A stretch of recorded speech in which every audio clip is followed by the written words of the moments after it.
आज मुख्यमंत्री डॉक्टर मोहन यादव जी की अध्यक्षता में कैबिनेट की बैठक संपन्न हुई है। उसमें जैसा कि हम सब जानते हैं कि चीता के मामले में जो लंबे समय से संघर्ष चल रहा था, कूनो अभ्यारण्य में बहुत ही सफल तरीके से चीतों को लाया गया और उनका वंश वृद्धि भी बहुत सफलतापूर्वक सफल रही है।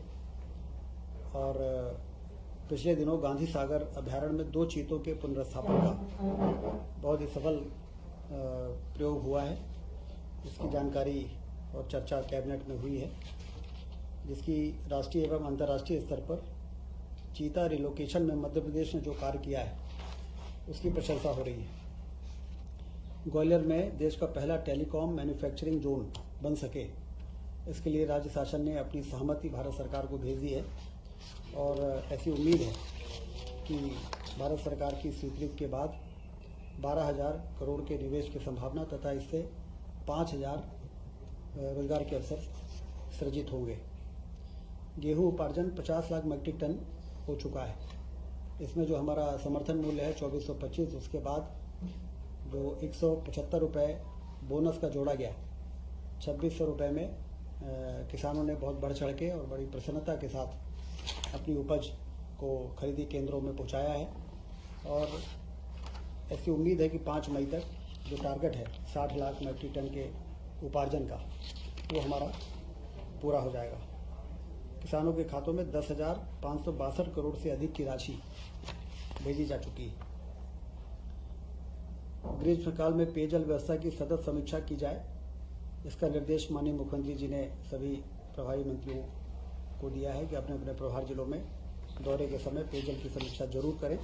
और जल गंगा संरक्षण का जो अभियान चल रहा है 15 जून तक 16 जून तक, उसमें कहाँ क्या संभावनाएं हैं, कहाँ पर हम तालाबों का गहरीकरण कर सकते हैं, कहाँ हम स्टॉप डैम बना सकते हैं, जिससे पानी का संग्रहण हो और उससे हमारा नीचे का वाटर टेबल जो है वो इम्प्रूव हो सके।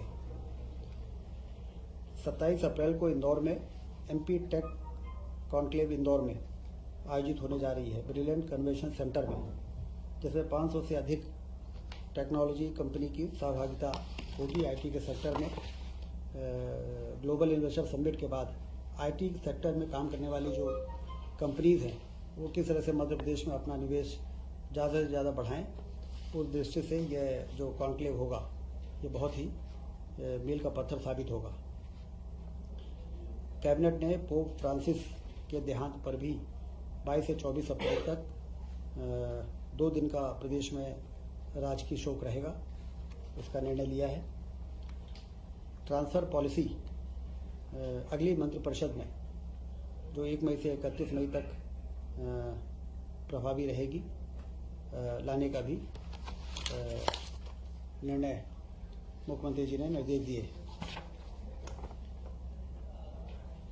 टाइगर रिजर्व के बफर जोनों में आमतौर पर देखा जाता है कि टाइगर और मनुष्य के बीच में मुठभेड़ के कारण दुर्घटनाएं होती हैं। तो बफर जोन में कुछ विकास के ऐसे कार्य जिससे कि इसको रोका जा सके, 145 करोड़ की सीमा तक विभिन्न प्रकार के कार्य किए जाएंगे। मध्य प्रदेश के 9 टाइगर रिजर्व से लगे बफर क्षेत्रों में 4 वर्षों में टाइगर की संख्या 526 से बढ़कर 785 हो गई है। तो स्वाभाविक है कि अगल बगल के गांव में टाइगर और मनुष्य के मुठभेड़ और जो हमारे हर्बी बोरर्स हैं, गाय हैं, और इनमें भी हमला हो जाता है।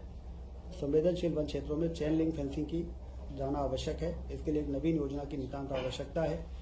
इसको ध्यान में रखते हुए 25, 26 और 27, 28 3 वर्षों में 145 करोड़ रुपए खर्च किए जाएंगे।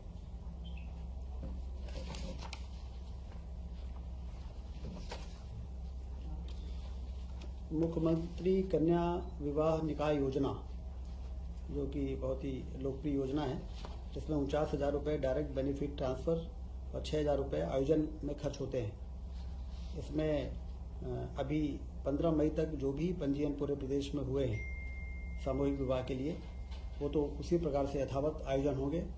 और भविष्य में अब इसमें कुछ संशोधन करते हुए ये निर्णय लिया है कि कम से कम 11 और अधिकतम 200 जोड़ों का ही एक स्थान पर विवाह होगा, जिससे कि व्यवस्था ज़्यादा बेहतर हो सके और ज़्यादा ठीक प्रकार से जो वर और वधू के परिवार और परिजन इकट्ठे होके जैसा एक व्यवस्थित तरीके से उनके विवाह के आयोजन हो।